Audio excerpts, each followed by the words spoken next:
Hello dear friends, जैसा कि आप सभी जानते हैं नवरात्रि बहुत ही पास है। ड्रेस तो हम बहुत ही अच्छे लुक की परचेस करते हैं, पर डांडिया वह पीछे रह जाता है। क्यों ना हम डांडिया को भी एक डेकोरेटिव लुक देके के अपनी ड्रेस के साथ मैच करें। इसके लिए मैंने कुछ डेकोरेटिव आइटम्स और क्लॉथ का यूज़ किया है।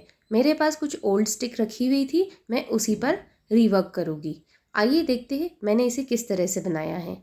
कपड़ा लेना है जो कि आपकी डांडिया के लेंथ के अकॉर्डिंग होगा। उसको फिर ग्लू स्टिक से स्टिक कर कर कंप्लीटली चिपका देना है, सारे साइड्स को कवर करना है।